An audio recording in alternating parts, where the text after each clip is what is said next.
Merci de regarder Balafon Télévision. Bienvenue dans le Grand Plateau.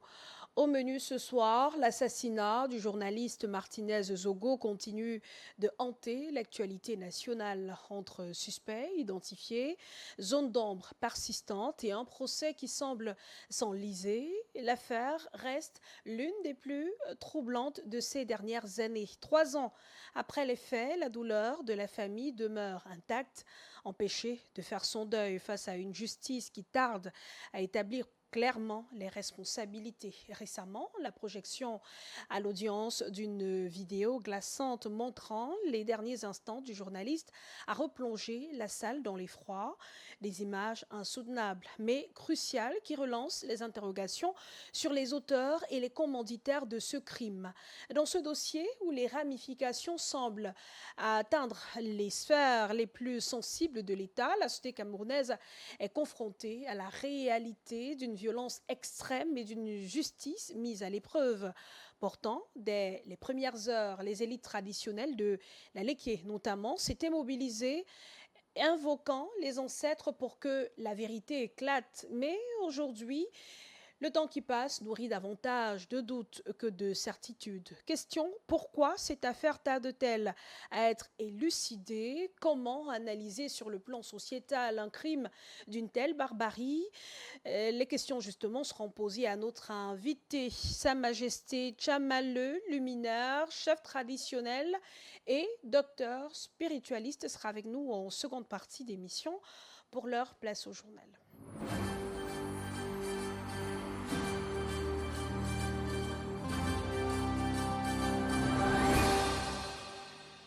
En ouverture, effondrement ce mercredi en après-midi d'un immeuble de 3 étages, encore en construction au quartier Bépanda, dans le 5e arrondissement de la ville de Douala. Selon des témoignages recueillis sur place, 4 personnes auraient été ensevelies sous les décombres. 3 d'entre elles ont pu être extraites vivantes, tandis qu'une 4e reste encore coincée. Les sapeurs-pompiers, mobilisés sur les lieux, poursuivent activement les opérations pour tenter de sauver la victime encore piégée. Un témoin raconte la scène au micro de Jiré Sazongué. Je suis arrivé ici à 15h30. J'ai garé ma moto devant l'immeuble qui est tombé. Je suis entré même dedans, salut la femme qui vend là-bas dedans. En sortant, en traversant la rue, j'ai compris seulement coucou. Quand je tourne maintenant, je vois la femme court et je suis sorti dehors. C'est tout ce que j'ai vu aujourd'hui. C'est seulement 3 personnes. J'ai vu les 3 maçons qui sont quittés en haut là-bas et descendent. Ils sont descendus à poser la question où est ce frère. Il dit qu'il y a encore ces frères là-bas dedans. C'est tout ce qu'on a vu aujourd'hui. La situation reste tendue entre l'administration et les autorités traditionnelles de Douala 1er au sujet de la création d'une chefferie de 3e degré au quartier Grand Moulin. Alors que les rumeurs font état d'un recul du sous-préfet Arnaud Hungap concernant sa descente de consultation prévue ce vendredi, la chefferie de Bonateki, elle, reste sur le qui-vive pour Sa Majesté Sylvain et Kabouma. Pas question de se fier aux bouches à oreille. L'administration étant écrite, la chefferie exige une notification officielle de l'annulation. Par ailleurs, le chef de Bonateki tient à rétablir une vérité historique. Grand Moulin n'est pas une simple terre d'accueil ou de recasement. C'est une partie intégrante de leur territoire traditionnel. On écoute Sa Majesté Sylvain et Kabouma au micro de Jessica Dénonce-Maché. Le Grand Moulin n'est pas une zone de recasement. Nous avions déjà, dans ces années-là, une partie de la famille des Bonateki qui habitait là-bas. Ils sont encore là-bas. Nous avons reçu, par réquisition de l'administration des pots, une partie seulement des gens qui ont été sortis du marché Congo. Une partie. Je dis que sur la superficie du Grand Moulin, il y a 1/5 des gens qui sont là-bas, qui sont des gars recasés par l'administration après leur éviction du quartier Congo. Les 4/5 autres personnes sont venues s'engouffrer. L'administration est écrite. Quand moi je demande quelque chose au sous-préfet, je fais une lettre. Il me répond pour me dire non, je ne suis pas d'accord ou je vous accorde ça. Nous demandons simplement que cela s'applique dans le cas d'espèce. On nous a écrit pour nous dire on vient le 5. Nous disons que si l'administration a décidé de ne pas venir, ce n'est pas le bouche à oreille qui marche. Puisque eux-mêmes ils savent que l'administration est écrite, il faut qu'ils nous écrivent pour nous dire qu'on ne viendra pas. On ne viendra plus laisser cette affaire-là est terminée. Et la cérémonie d'installation du chef de 3e degré de Grand Moulin à Deijo n'aura pas lieu vendredi 5 juin. Elle est interdite par le gouverneur de la région du Littoral, une décision contenue dans un communiqué signé ce mercredi par Samuel Dieudonné Ivaradibois. Voilà, les agents recenseurs déployés dans les quartiers périphériques de l'arrondissement de Douala 3e éprouvent des difficultés sur le terrain. Déployés dans le cadre du recensement général de la population et de l'habitat, ils disent faire face à de nombreux obstacles qui compliquent leur mission au quotidien. Certains évoquent des situations éprouvantes allant de tentatives d'agression sexuelle à des risques d'enlisement dans des zones marécageuses, sans oublier des accidents survenus en pleine opération. Des témoignages poignants qui mettent en lumière les conditions de travail précaires de ces acteurs essentiels du recensement. Jessica Tenos-Maché et Fondre Marquez sont allés à leur rencontre.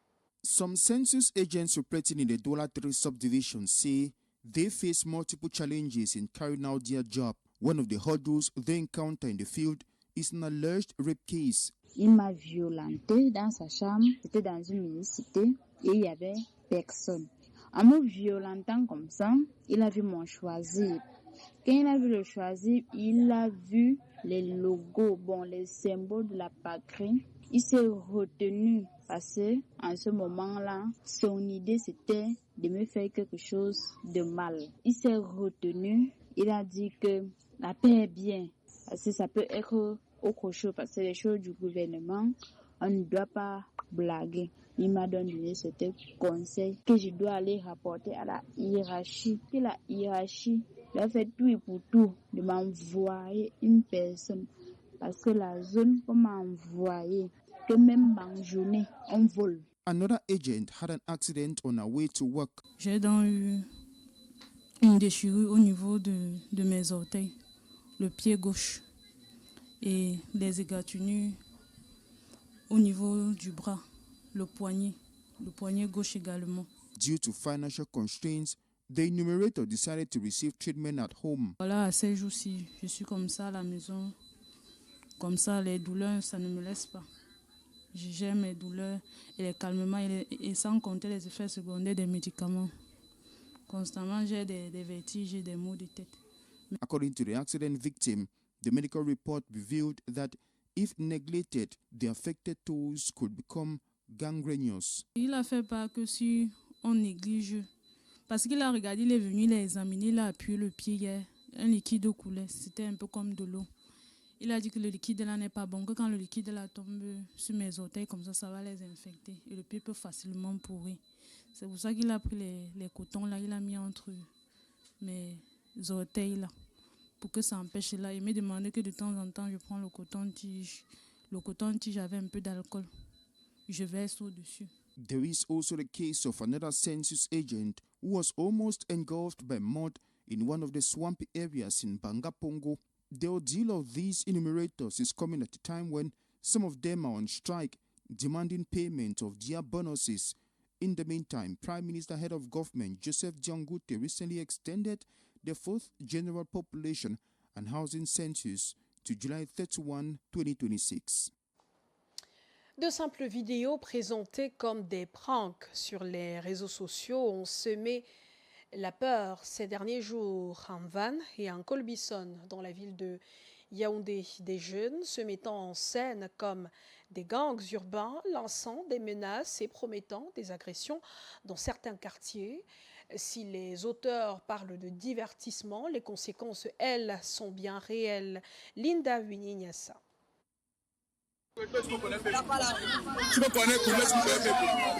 Ce qui était autrefois considéré comme un simple divertissement sur les réseaux sociaux est devenu une véritable source d'insécurité psychologique pour de nombreux habitants de Yaoundé. Ces derniers jours, plusieurs vidéos devenues virales ont sémé la panique dans les quartiers Mvan et Nkolbison. Des jeunes y mettaient en scène de prétendues agressions ou lançaient des messages alarmants laissant croire à des attaques imminentes. Les images largement relayées sur TikTok et d'autres plateformes ont provoqué inquiétude et confusion parmi les populations.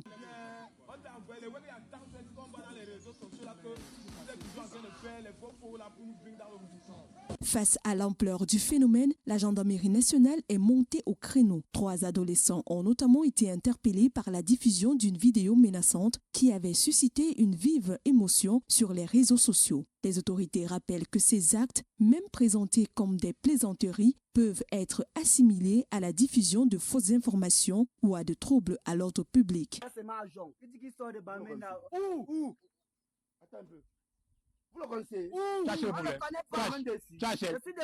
Cherchez le problème. Arrêtez de vous déshabiller. Attends, cherchez, je vais payer. Cherchez. Dans un contexte déjà marqué par plusieurs faits divers tragiques, notamment à Kolbison où un drame familial avait profondément choqué l'opinion publique, la diffusion de contenus alarmistes contribue à accentuer le sentiment d'insécurité au sein des populations. Et on parle à présent de violences infantiles, 25 ans de prison pour les auteurs, l'adoption immédiate d'une loi spécifique et la prise en charge gratuite des victimes. Ce sont là quelques-unes des exigences fermes adressées à l'État du Cameroun par la plateforme des organisations de la société civile du littoral. Face à la multiplication alarmante des violences sexuelles sur les mineurs, plus de 50 organisations haussent le ton.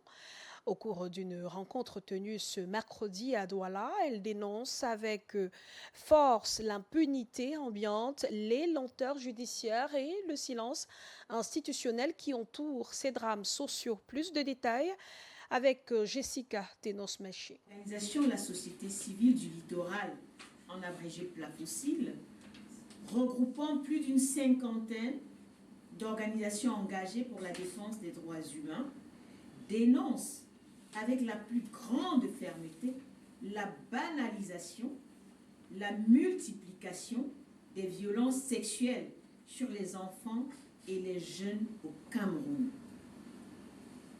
Le silence institutionnel, la lenteur judiciaire et les règlements à l'amiable constituent pour la PLAFOCIL une prime à l'impunité inacceptable. Pour la plateforme des organisations de la société civile du littoral, PLAFOCIL, le constat est sans appel. La cote d'alerte a été franchie. Elle appelle aujourd'hui à une mise en garde collective et urgente pour la protection de l'enfance.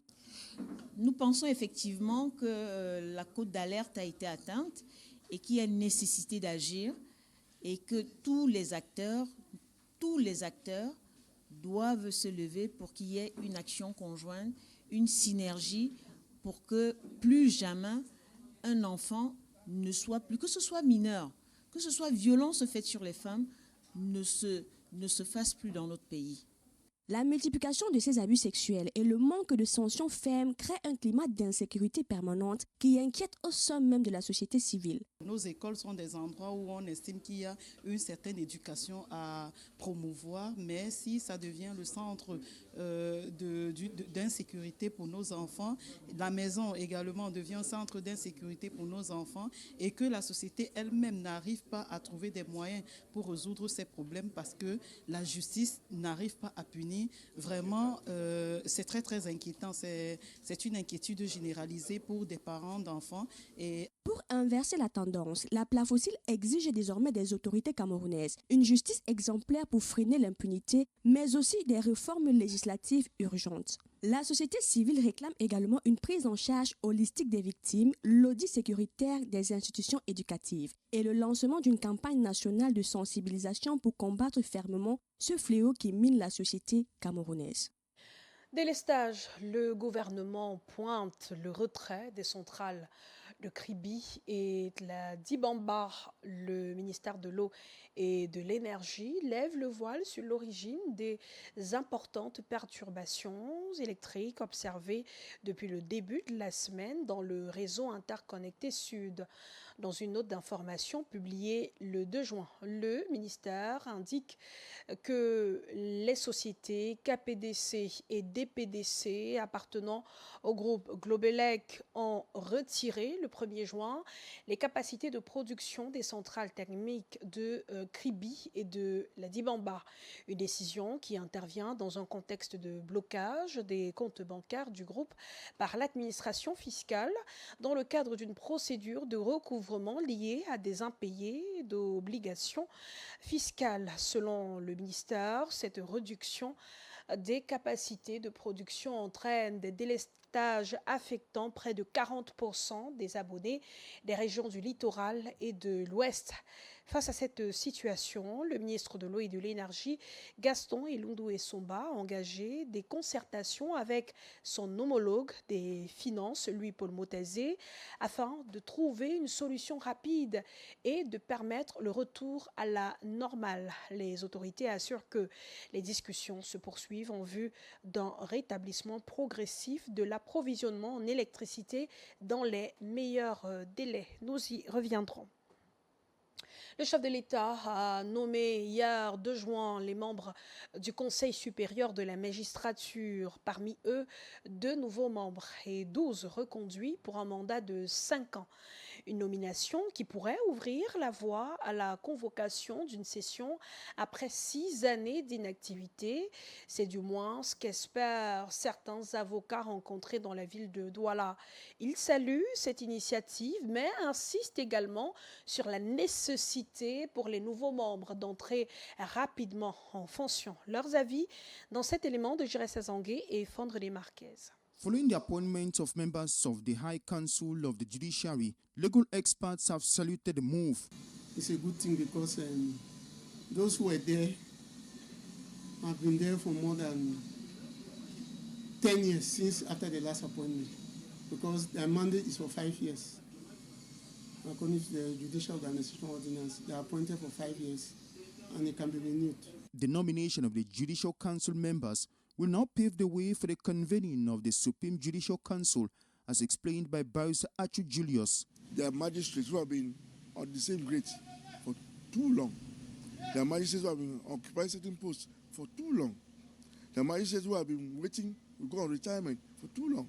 So it's high time those things are together are looked into by the Supreme Council of Magistracy for things to be done the right way. My expectations are that things should be done the right way, first thing, in the sense that the laws in this country should be respected when it comes to magistracy.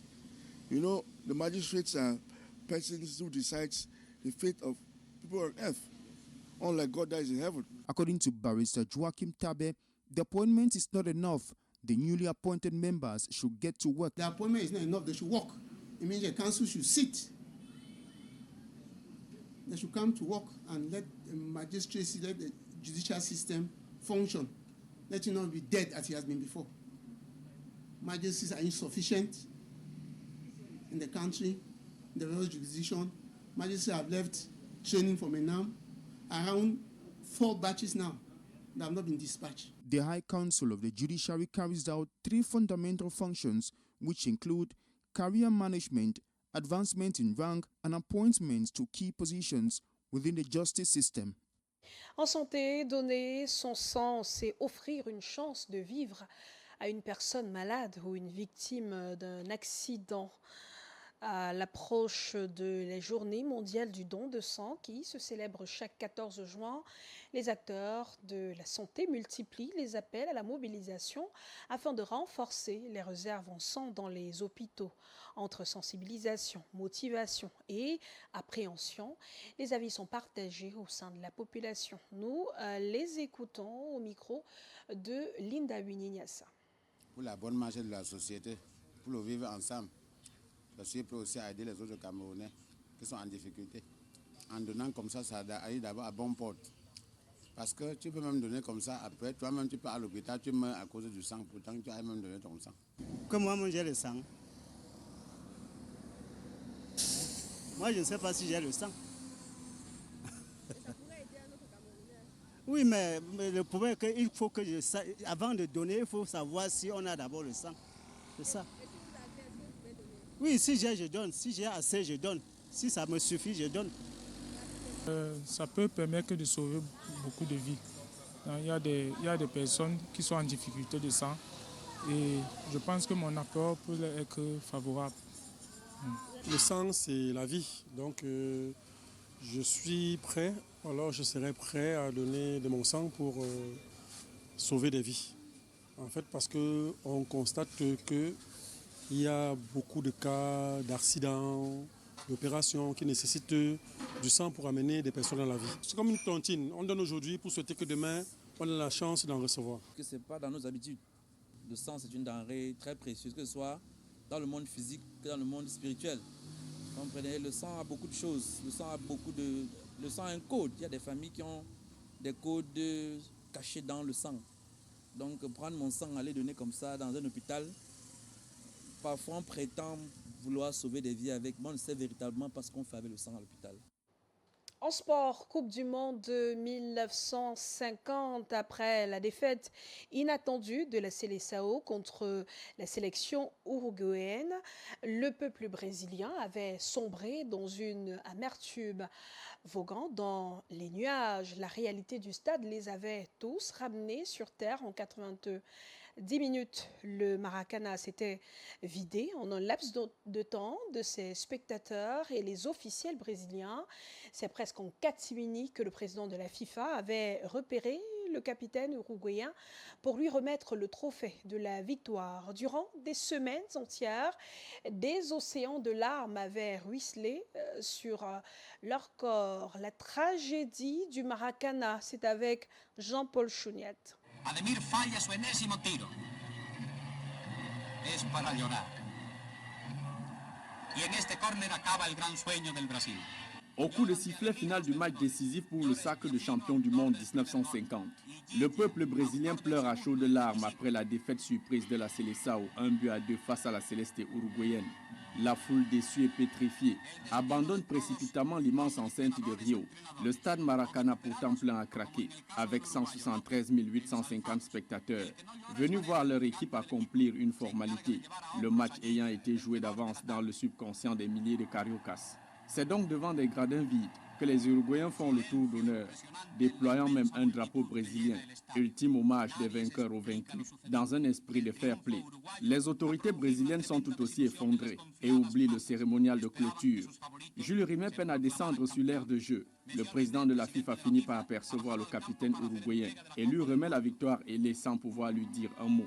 Le Brésil a mal dans sa chair. La foule carioca s'écoule dans le soir, piétinant les tracts électoraux de Flavio Costa, directeur de la Seleção et candidat au siège de conseiller municipal. Il faudra du temps aux Brésiliens pour digérer cette humiliation, ressentie comme un véritable deuil national. Une honte, voire un crime, écrit le journal des sports de Rio. Financièrement, la Coupe du Monde est une réussite. 5 milliards de francs CFA pour la recette de la finale. La Confédération brésilienne fait passer le nombre de matchs de championnat de 16 à 30. Les bénéfices explosent, 20 milliards de francs CFA. Les Brésiliens n'ont cure de tout cela. Ils pleurent leur Coupe du Monde. Une rumeur leur donne un faux espoir en l'espace d'un court instant. Les journaux de Rio annoncent que la finale va être rejouée.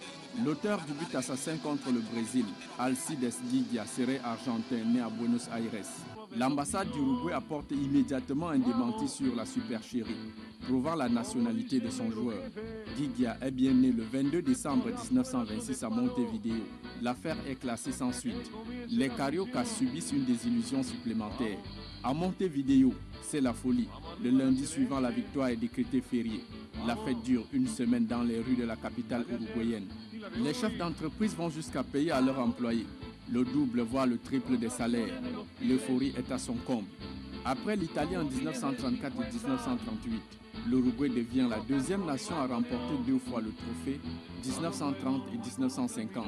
Italiens et Uruguayens rêvent le conquérir pour une 3e fois, pour se l'approprier définitivement.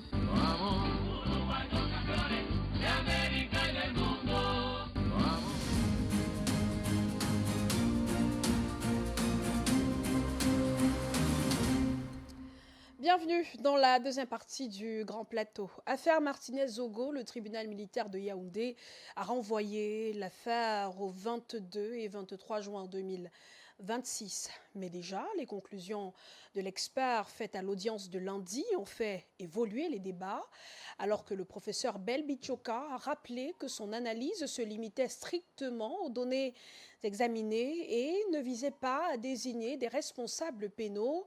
Les différentes parties ont livré des interprétations divergentes de son rapport. Elles se sont exprimées en marge de l'audience de mardi consacrée au contre-interrogatoire de l'expert.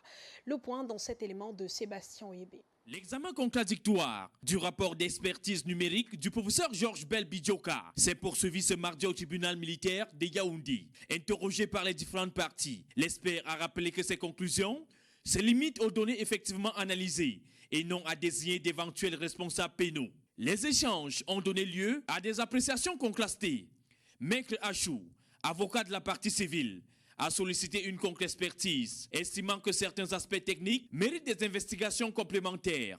À l'inverse, la défense de Jean-Pierre Amourou-Belinga a choisi de ne pas contre-interroger l'expert, une position assumée par ses conseils, qui affirment adhérer aux conclusions présentées à la barre. À l'issue de cette nouvelle journée d'audience, les réactions des avocats témoignent des interprétations, parfois divergences d'un même rapport. Pour Maître Calvin Diop, avocat des ayants droit de Martinez-Zogo, l'expertise apporte des éléments importants à la manifestation de la vérité. C'est un rapport qui vient remettre les cartes sur table. Un rapport qui vient balayer tout ce qu'on nous a raconté depuis le départ. Un rapport qui est clair sur les implications des uns et des autres. Et nous avons d'ailleurs tous, de manière unanime, nous avons salué la qualité du travail qui avait été effectué, la qualité des recherches, la qualité technique de cet expert. Du côté de la défense, certains conseils, notamment ceux de Martin Savom et de Maxime Eko, estiment au contraire que les conclusions de l'expert confortent leur ligne de défense. Ce que l'expert ignore, puisqu'au moment où il fait son expertise, il n'est pas informé de ce que les autres téléphones de mon client étaient sous-scellés au niveau de son bureau. Puisque lorsqu'il est parti répondre à l'invitation au CED qui a conduit à ce traquenard dans lequel on l'a arrêté, il avait les 3 téléphones qui ont été expertisés. L'expert, nous le pensons, a été perspicace et il sera certainement suivi par le tribunal. Malgré ces prises de position, plusieurs questions restent en débat. L'audience se poursuit au tribunal militaire de Yaoundé avec le professeur Belbichoka, toujours à la barre, pour répondre aux interrogations des différentes parties. L'invité nous a rejoint pour la seconde partie du Grand Plateau. Nous recevons Sa Majesté Tchamaleu Luminaire Ndia Shungainto II, chef traditionnel, roi de Banwan Nation, de Ndo Sisok, docteur spiritualiste. Majesté, bonsoir, bienvenue. Merci, bonsoir Madame Mayo. On évoque un sujet assez triste, celui de l'assassinat du journaliste Martinez-Zogo, 3 ans après son assassinat, justement, le procès se poursuit. Mais la vérité tarde à éclore, Majesté. Comment interpréter une situation comme celle-là face à un crime aussi grave? Le fait qu'après 3 ans, on ne sache toujours pas qui a commandité l'assassinat, qui a impliqué, qui ne l'est pas. Merci. Déjà, il faut savoir que il n'y a rien de nouveau que nous faisons aujourd'hui. Et sur le plan traditionnel, les anciens avaient déjà, vous voyez, des choses à faire face à ce genre de situation. Maintenant, lorsqu'il y a un décès en Afrique et dont on retrouve un corps et on ne sait pas comment l'être est devenu corps et qu'il va falloir traquer l'assassin ou alors quelque chose qui va faire que l'assassin se dénonce, il y a des rituels qu'il faut faire. Vous voyez, il y a des traditions qui font l'autopsie. Nous, les initiés, nous avons une façon de faire une autopsie sur un corps et pousser même, n'est-ce pas, l'initiateur de ce meurtre à se dénoncer. Nous avons des moyens d'utiliser le corps, n'est-ce pas, pour lancer des sorts à celui qui l'a causé, afin que lui-même il puisse venir à nous pour qu'on le guérisse. Parce que c'est un sort qui t'oblige à aller vers la personne qui te l'a lancé. Maintenant, si nous sommes dans un système où nous avons oublié le système traditionnel, le système spirituel, je pense qu'on va être confronté, bien évidemment, à une affaire qui peut durer 5 ans, 6 ans, 7 ans. Mais la question que je tiens toujours à dire, c'est que à chaque fois que nous avons une situation sur la main, on se doit de voir les choses toujours sur 2 plans. Si la justice a peut-être plus tard, ou auront plus tard, ce que je souhaite d'ailleurs, mis la main sur le présumé coupable, mais qu'en est-il de l'âme du défunt? Est-ce que Martinez a rejoint l'au-delà? En Afrique, il y a ce qu'on appelle les morts tragiques. Et lorsqu'il y a un mort tragique dans une famille, on se doit de faire des rites avant l'enterrement. On se doit de faire des rites sur les membres de la famille. On se doit de faire des rites sur les parents du prétendu défunt. Vous voyez? Alors, si tout ceci n'est pas respecté, il est probable que l'affaire se répète encore au sein de cette concession-là. Parce qu'on doit voir qu'au-delà de toutes les personnes, si Martinez Zogo a été assassiné de cette façon, ça veut dire que quelque part, il peut avoir un sort qu'il faut briser. C'est ça qu'on appelle les liens de malédiction transgénérationnelle. Il faut rompre. Qu'il faut rompre. Parce que si on ne le fait pas, il est probable qu'en dehors de Martinez, ce soit quelqu'un d'autre qui subit cela. Dans sa famille ou bien au-delà? Dans sa famille déjà. Mais parfois, quand nous on creuse l'affaire, parce qu'on a été interpellé sur des cas comme ça, quand on arrive souvent, on creuse l'affaire, on se rend même compte que on peut voir que dans cette famille, peut-être Martinez n'est pas le seul qui a rendu l'âme de cette façon. Peut-être qu'il y a d'autres personnes qui sont parties d'une façon bizarre et que lui, au-delà même peut-être du fait, n'est-ce pas, qu'il a été traqué pour des raisons que j'ignore, peut-être qu'il y avait aussi la malédiction qui l'a poussé à ne pas s'en sortir. Vous voyez? Et c'est là que, voilà, nous les initiés, les chefs traditionnels, on se doit donc de dire des mots, de dire aussi que lorsqu'il y a une situation pareille, qu'on permette que la tradition agisse, n'est-ce pas, pour que, même si l'affaire est close sur le plan judiciaire physique, que dans le plan spirituel, que l'affaire soit également close. Parce qu'il y a 2 tribunaux. Il y a le tribunal de la justice des hommes et il y a le tribunal mystico-spirituel, là où chaque personne, chaque être humain sur Terre est représenté par un génie. Ça veut dire ton guide qui est assis là-bas et qui a le droit de déposer tout ce qui te concerne devant le procureur qui est le créateur.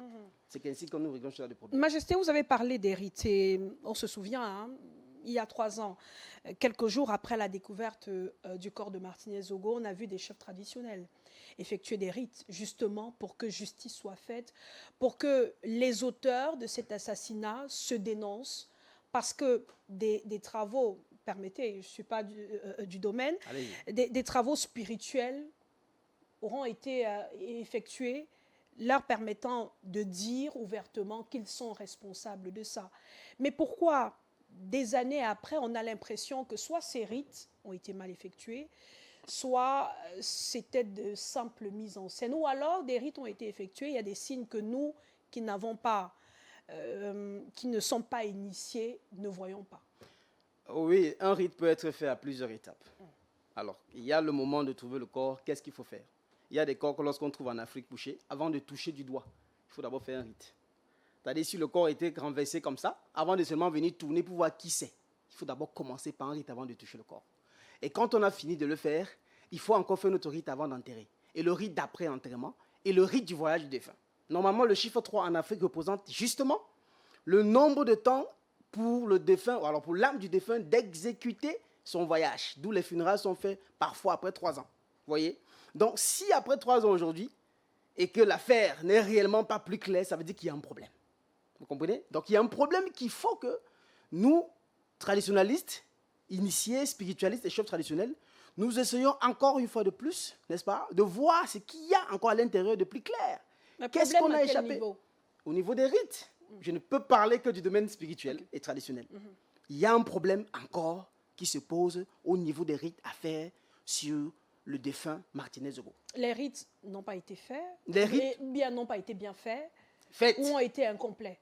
Bien sûr. Il y a une deuxième étape. Vous voyez qu'après, lorsqu'il y a un enterrement, c'est un rite. Après 3 ans, il y a les funérailles, c'est un rite. On a fait des rites, n'est-ce pas? On est 3 ans plus tard. Il faut encore des rites pour permettre à ce que les présumés coupables, non seulement l'énergie du défunt, qui peut-être eux ils ont prise pour autre chose, soit rendue. Et permettre à l'âme du défunt de monter et d'arriver là où il se doit d'arriver pour faciliter sa réincarnation. Vous voyez que les rites ne pourront s'arrêter seulement le moment où le jour où il est décédé. Non. Il faudrait qu'après 3 ans comme cela, c'est comment c'est dit en Afrique, le chiffre 3, qui est le rétablissement de la chair, du corps, de la chair, de l'esprit et de l'âme. Aujourd'hui, maintenant, on doit refaire encore notre rite, n'est-ce pas, pour permettre à ce que le défunt lui-même, parfois il y a des rites même qu'on envoie le défunt, n'est-ce pas, comme un guerrier. On te dit, maintenant comme tu es arrivé, ça fait 3 ans, lève-toi et va toi-même tenir ton coupable. Et là, on peut voir des jours qui, après quelques jours, on voit un malin qui sort de nulle part et commence à crier malheur, commence à hurler quelque chose. Mais ça, ce sont des rites qui doivent se faire, encore de plus. Je ne vous apprends rien, Majesté, mais dans notre société, on dit que le sang versé parle. Pourquoi celui de Martinez donne l'impression d'être muet? Non, il ne peut pas être muet parce que si je fais de ça un peu une affaire un peu personnelle, je pense que je vois que Martinez n'a pas un sang muet. Il y a des sangs qui prennent le temps de parler. Parce que pour qu'il parle, il prend le temps d'abord de se rétablir. Et lorsqu'il veut parler, il veut dire la vérité. Donc ce sang n'est pas muet. Et il ne sera jamais muet. Sinon, si ce sang était muet, le Cameroun ne serait pas aussi chamboulé par le décès de Martinez. Au-delà donc de ce que nous voyons tous de l'aspect visible, que révèle la mort de Martinez Zogo sur la situation de notre société, de la société camerounaise? Ça interpelle. Parce qu'il faut qu'on croie que les gens ne doivent pas voir Martinez Zogo comme la seule victime. Vous savez, il y a ce qu'on sait et ce qu'on ne sait pas. La chose avec nous, c'est que quand nous on voit peut-être la société qui parle à haute intelligible voix d'un décès parce que ça a été connu, nous savons qu'il y a des choses beaucoup plus horribles qui se passent et qu'on ne connaît pas. Vous savez qu'il y a des jours où on a retrouvé des enfants comme ça, on a retrouvé des gens comme ça, mais on ne connaît pas. Donc ce que cette mort de Martinez fait, c'est qu'il faut que cette mort interpelle la société camerounaise, n'est-ce pas, à non seulement faire une loi sur la tradition qui dit que lorsqu'il y a un décès pareil et que les coupables sont peut-être arrêtés, voici la sentence qu'ils ont, mais aussi, qu'est-ce qu'on peut faire du côté traditionnel? Je veux que ces deux choses soient toujours un peu respectées. Ça, c'est sur le plan de la justice camerounaise. Maintenant, sur du peuple camerounais, qu'est-ce que cela renvoie à eux? Cela renvoie à eux une leçon. Il faut qu'ils aient la leçon de comprendre que à chaque fois que quelque chose arrive à une personne, ne pense pas que ça ne pourra pas t'arriver demain. La seule chose d'empêcher que ça t'arrive demain, c'est de faire exactement ce que ces personnes avaient omis de faire. C'est-à-dire instaurer dans sa vie, dans chaque situation, dans chaque chose que nous faisons, une valeur, c'est-à-dire une touche spirituelle. Quelle est la portée de la tradition dans les affaires que nous vivons actuellement dans notre société? Déjà qu'il y a quelques jours, il y a beaucoup de choses qui se passent, notamment au Cameroun. Nous sommes témoins de beaucoup de choses qui se font sur des enfants. J'appellerais ça un crime rituel. Parce que le crime rituel défini par un initié, c'est-à-dire une action qui est menée sur une personne innocente. Ça devient donc un crime rituel. Ce que je tiens à faire comprendre à tous les Camerounais et surtout des Africains qui nous suivent, c'est d'ailleurs de savoir que le pays a un problème. Et le problème du pays est tant bien spirituel que traditionnel. Vous savez, le Cameroun aujourd'hui, c'est un pays qui a connu beaucoup sur le plan des tragédies. Cependant, lorsqu'il y a des tragédies dans un pays, lorsqu'il y a des tragédies sur une terre et que cette terre n'est pas apaisée, la terre va continuer à s'ouvrir pour avaler des autres personnes. Moi, j'implore toujours à, je dirais, tous les initiés, les gardiens des traditions et les spiritualistes, que nous essayons de nous réunir, n'est-ce pas, pour faire ce qu'il faut à ceux qui sont déjà tombés. Ce Cameroun s'est construit dans beaucoup de sang. On connaît des martyrs qui sont partis depuis avec des larmes. D'aucuns, leurs enfants sont restés se suicider. Et pour quelqu'un qui a décidé de donner sa vie, sans le juger, parce qu'en Afrique, nous ne jugeons pas un esprit. Nous parlons au corps, mais quand l'esprit commence à s'élever, on se met en œuvre pour que l'esprit finisse son voyage. Il faut que nous fassions les funérailles des ancêtres du Cameroun. Il le faut vraiment. Si nous ne le faisons pas, nous allons encore en subir beaucoup plus. Et il y a beaucoup de personnes qui sont parties pour ce pays. Malheureusement, on doit le dire. Et jusqu'aujourd'hui, je pense qu'elles sont mises en oubliette. Et sur le plan spirituel, ça ne favorise pas ces personnes-là qui décident de porter le pays plus haut. Ce que je veux dire par là, c'est quoi? C'est que les gens doivent savoir qu'il n'y a rien de nouveau sous le soleil. La politique, l'économie, la spiritualité, la tradition, tout ça, ça existait déjà. Alors, ça veut dire que quand tu commences à le faire aujourd'hui, il faut que te poser déjà une seule question. Comment est-ce que ceci a commencé? Il y a un mot qu'on dit innover. J'aime pas ce mot. Parce que le mot innover pour un initié, ça s'appelle avancer et oublier le derrière. Alors, l'initié ne prononce jamais le mot innover. Okay. L'initié prononce toujours le mot suivre les traces. La question qu'il faut se poser aujourd'hui, c'est que est-ce que le Cameroun suit ses traces traditionnelles et spirituelles? Est-ce que l'âme du Cameroun mystique dont parlait Oumyobé est en paix ou est bouleversée? Mais je peux le certifier qu'elle est bouleversée. Et il faut apaiser le pays. On ne va pas parler que des enfants qui sont disparus et des énormités que d'autres ont reçues. Nous allons parler aussi des accidents sur des voies publiques qui s'observent chaque jour et dont beaucoup ne sont même plus décomptés. Qu'est-ce qui se passe au Cameroun? Le Cameroun pleure parce que les ancêtres sont fâchés. Et il faut que nous essayions de les apaiser. Comment est-ce que ce genre de choses peut se faire dans un pays pareil? La première façon d'abord, c'est de commencer par l'amour et la paix. Vous savez, le paix travaille patrie. Je prends le mot paix pour dire que s'il n'y a pas la paix entre les hommes ne feront pas la paix entre les esprits. Sur le plan spirituel, voilà. La paix, ça reste la définition moderne, l'absence de guerre? Non. Déjà, sur le plan spirituel, la paix n'existe pas. Parce que la paix est un sentiment illusoire que l'on essaye de se faire. Si la paix existerait, la vie s'arrête. Parce que même mort, il n'y a pas de paix.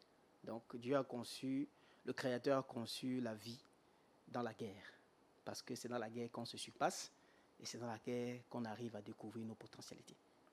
La paix n'est tout simplement qu'une chose qui vient t'aveugler, qui te donne un confort. Et puis demain, tu te laisses prendre par quelque chose que tu aurais pu traverser si tu avais accepté la guerre. Donc la paix et l'amour peuvent sauver le Cameroun. Bien sûr. Vous étiez déjà en train de faire le diagnostic de notre pays. À cette étape-ci, avec tous ces événements malheureux qu'on a tous vécus, qui ont été médiatisés d'autre part, est-ce qu'on peut dire que le Cameroun touche le fond, la situation est critique? L'initié ne parlera pas des critiques, l'initié parlera des mystiques. La situation est mystique. J'ai déjà dit dans certaines de mes sorties, peu importe ce qu'on va faire actuellement au Cameroun, que ce soit la justice populaire, comme je vois là sur les réseaux sociaux, il faut arrêter. Non, ça ne résolvera pas le problème. Le problème est, le Cameroun est mystique et le problème est mystique. Il faut que la jeunesse camerounaise, il faut que les Camerounais, n'est-ce pas, adoptent l'aspect mystique. Oui, lorsqu'un enfant se fait VIO, par exemple, qu'est-ce qu'il faut faire spirituellement? En dehors de faire la justice populaire. Parce que je le dis toujours, oui, attrapez même le présumé pédophile en train de mener son action. Saisissez-le, mettez-le dans un cage, mais une énergie a été volée. Cet enfant, devant l'initié, l'initié sait que l'enfant ne vit plus. Quand vous jubilez, que c'est bon, il a été arrêté, mais l'initié voit que l'enfant ne vit plus. Parce qu'une énergie a été prise. Donc il faut faire des choses pour ramener l'énergie à cet enfant, parce que sans énergie, il n'y a pas de vie. Donc ce que moi je veux dire à la jeunesse camerounaise et à tous les élites de la tradition, c'est de ne pas se taire face à des situations pareilles. Vous savez, le chef traditionnel n'écoute que ce que le Créateur et les ancêtres lui disent. Nous ne vivons pas comme les personnes profanes. Nous vivons sur la terre et non dans le monde. Parce que le monde, c'est où vivent les hommes, mais la terre, c'est où vivent les initiés. Lorsqu'il y a une situation comme ça, nous, on ne peut pas dormir. Moi, je propage le fait que lorsqu'il y a un phénomène comme ça qui se passe, en dehors du fait qu'on va dire au coupable, lui, il vient ici, 5 ans de prison, machin. Non, quand on nous permet aussi de venir avec nous, Njunju, qu'il mette la main là, on va lui dire les mots qu'il va prononcer, et là, on va restituer l'énergie de l'enfant. Parce que la famille aura besoin que leur enfant puisse réussir. Des gens meurent de 2 moyens, je le dis tout le temps. Il y a des gens qui vivent aujourd'hui, pourtant ils sont morts il y a 25 ans. D'autres sont morts il y a 15 ans. Comment ils sont morts? Ils sont morts énergétiquement, ils ne vivent plus. Mais on leur a maintenu dans la carapace. Parce que c'est la nouvelle façon d'agir aujourd'hui. Vous savez, avant, des gens frappaient, boum, directement. Excusez-moi du temps. Des gens frappaient, boum, directement, pour qu'on puisse voir qu'ils ont agi. Ils ont compris qu'il y a des nouvelles études pour nous qui guérissons, nous qui sommes des guerriers de l'homme. Qu'est-ce qu'ils font maintenant? Ils se servent des énergies. Ce qu'ils font maintenant, c'est-à-dire, ce sont des vampires énergétiques. Le but, c'est de quoi? C'est de t'épuiser et de te vider au fur et à mesure. Demain, rien qu'un petit palu va t'amener. Pourtant, depuis, tu es parti. Moi, je veux que les énergies soient restaurées. L'énergie de chaque enfant VIO, l'énergie de chaque enfant assassiné, l'énergie de chaque enfant perdu. En dehors du fait qu'on va crier dans les réseaux sociaux, qu'est-ce que nous faisons de ces énergies de ces enfants? D'ailleurs, pourquoi avoir choisi les enfants? Tout à l'heure, je parlais du crime rituel. Je n'ai pas fini de développer quand vous m'aviez posé la question. Oui. Pourquoi les enfants? Voilà. Pourquoi les enfants? Parce que les enfants sont des âmes innocentes. Et vous savez qu'il y a ces gens-là, ce sont des gens qui cherchent le sang innocent. Parce qu'il n'y a que le sang innocent qui peut leur permettre de vivre longtemps. Vous comprenez? C'est ça le crime rituel. Maintenant, pourquoi est-ce qu'eux, ils font ça? Le pouvoir, la longévité et la domination. Pourquoi? Parce qu'eux, ils vivent dans le monde. Il y a des gens qui sont prêts à tout pour qu'ils te parlent, tu l'écoutes. Il y a des gens qui sont prêts à tout pour que lorsqu'ils mettent quelque chose sur pied, que ça dépasse pour tout le monde. Il y a des gens qui sont prêts à tout pour que lorsqu'il aille quelque part, ce n'est que lui qu'on regarde. C'est donc toutes ces envies de l'homme qui le poussent, donc cette cupidité de l'homme qui le pousse à effectuer des choses pareilles. Maintenant, il y a quelqu'un derrière, c'est ici que ça devient très intéressant. Qui? Voilà, bien sûr. J'ai toujours dit, parfois si vous arrêtez, regardez, je vais prendre l'exemple sur le plan physique d'abord. Lorsqu'on trouve quelqu'un avec de la drogue, on ne s'arrête pas là. La première question, qui te fournit la drogue? Où est-ce que tu l'as consommée pour la première fois? Qui te l'a vendue? On doit suivre les pistes. Il faut qu'on tombe sur le fabricant. C'est donc ça, ici. Chaque personne qui viole un enfant, qui assassine, qui vole, qui fait ceci, ce sont des gens qui sont en train d'écouter, n'est-ce pas, les consignes laissées par le gourou. Et donc, le gourou a pour but de prendre 70% et leur donner 30%. Pour qu'il puisse, entre guillemets, parce que pour moi, je dis, c'est de l'ignorance. Parce que moi, je sais que chaque initié qui respecte sa tradition et les interdits, vous voyez, ne peut pas manquer d'énergie. Maintenant, eux, comme ils veulent vivre de libertinage et dominer, avoir le pouvoir et vivre encore longtemps, ils vont aller donc appartenir à des gourous qui vont leur donner des conditions. Beaucoup ne violent pas parce qu'ils veulent. Hein. Non. Beaucoup violent avec des larmes. Il y a des cas que si on vous explique des patients, beaucoup violent avec des larmes. Il y a des patients qui me disent non, j'ai couché ma mère en pleurant. Vous voyez qu'il le fait, il n'est pas content, mais il le fait. Et il me dit, je ne sais même pas comment j'ai eu l'érection. Vous voyez que le gourou le possède pendant qu'il le fait. Et lorsqu'il finit, il est mal. Mais il faut qu'il le fasse. Parce que s'il ne le fait pas, il va payer de sa vie. C'est pour ça qu'on les voit parfois, lorsqu'il y a ces justices populaires, là, je le dis toujours, et c'est à 80% le cas, la plupart des temps, lorsque la justice sort, vous venez crier là, parfois le coupable est là parmi vous. Il est là. Physiquement ou oui. Spirituellement? Non, il est là, d'abord physiquement. Parfois, quand on vient crier sur place, là, je prends l'affaire peut-être de la petite de Yaoundé la dernière fois. Parfois, là, dans la foule, là, le coupable est là. Vous savez pourquoi il est là? Est-ce que vous savez? Parce qu'il veut vérifier si vous allez poser une action qui va l'empêcher de terminer son crime rituel. Il est là, parfois il crie que vous. Et c'est comme ça même dans les deuils. Parfois, des morts bizarres, là, des assassinats dans les deuils, quand vous pleurez, le coupable est là. Il pleure que vous. Mais il est là comme un surveillant. Parce qu'il veut se rassurer que est-ce que quelqu'un ne sera pas éveillé pour voir qu'il faut faire un truc pour bloquer l'énergie de l'enfant, pour que j'agisse. Et si vous essayez, il va venir comme quoi, non, c'est bon, il faut laisser. Parfois, c'est le coupable qui fait ça. Quand le corps est couché, tu viens dire un mot comme quoi, est-ce qu'on ne doit pas faire? Tu vois, la première personne qui dit, ah, laisse ça, moi, je crois en machin. C'est parce qu'il veut que tu éteignes l'idée dans ta tête. Et c'est le but. Donc, le crime rituel aujourd'hui, non seulement c'est pour ces choses tragiques, mais aussi, ça se passe dans les réseaux sociaux. La plupart de ces enfants, les choses qui leur est arrivées, il faut vérifier jusqu'à la source.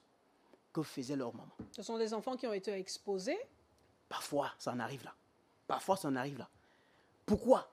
Par exemple, moi, j'en ai au moins, je peux aller jusqu'à 15 à 16 sorties que j'ai fait sur les femmes enceintes.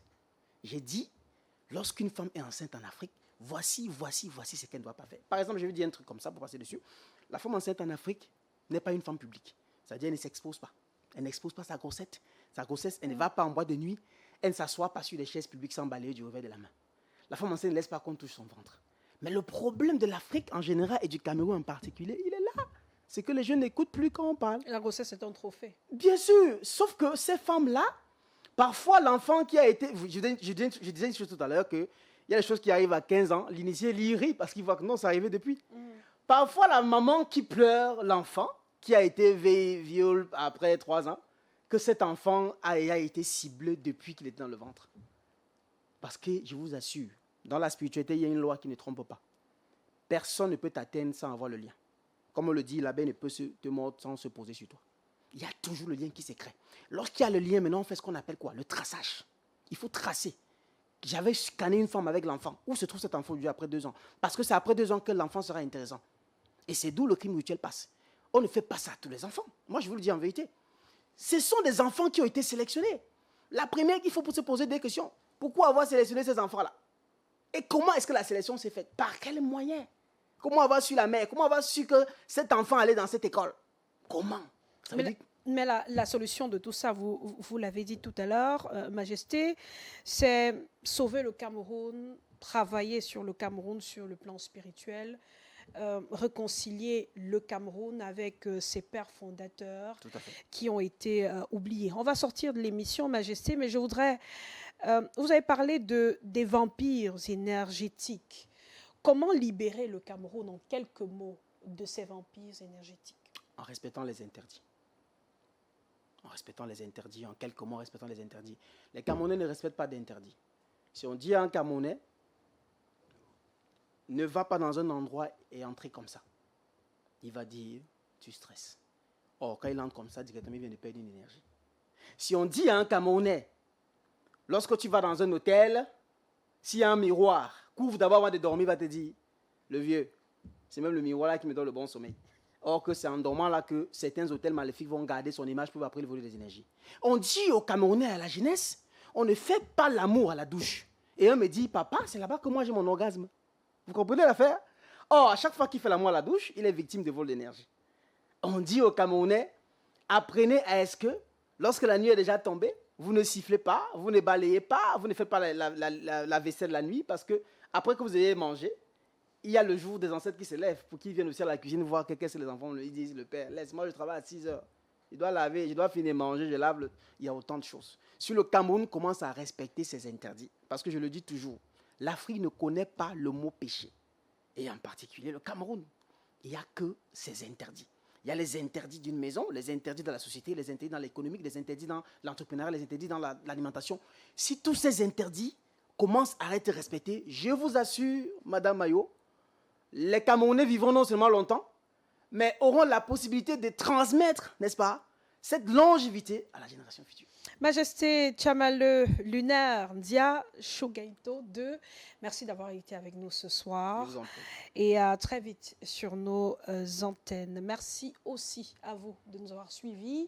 Pour sortir ce clin d'œil à nos partenaires, on commence par BGFI Cameroun qui redonne espoir à l'hôpital de district de Bafan à l'ouest du Cameroun à la suite de ses 15 ans célébrés il y a quelques temps.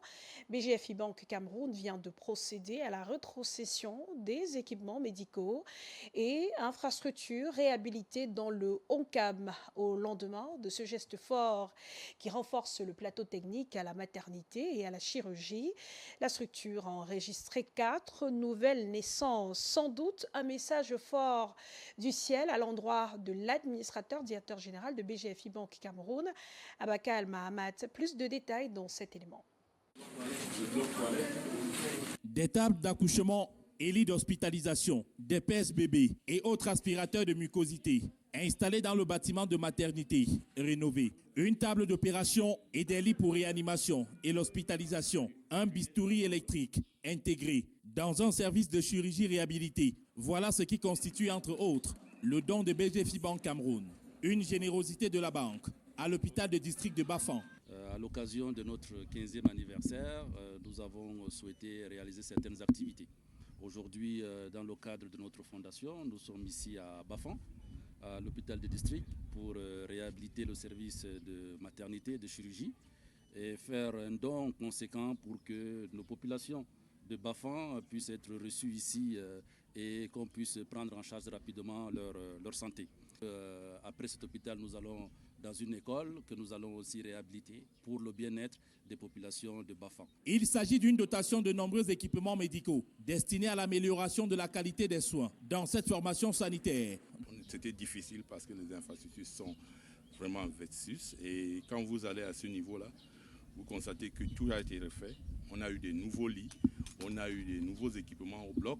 Au lendemain de ses 15 ans d'existence, BGFI Banque Cameroun, qui dans son volet social, œuvre aussi pour l'éducation et la santé, vient de soulager les souffrances des populations de Bafan en offrant encore un groupe électrogène pour alimenter tout l'hôpital. Au nom du peuple oncamois en particulier, un grand merci à monsieur l'administrateur général de la BGFI Banque au Cameroun pour avoir au fait cet équipement de haute gamme ainsi que la réhabilitation de certaines structures de cet hôpital. Cette action rentre pleinement dans le cadre de la politique RSE et de l'engagement de BGFI Banque Cameroun en faveur du bien-être des communautés. Au sein du comité de gestion de cette formation sanitaire, le geste est fortement apprécié.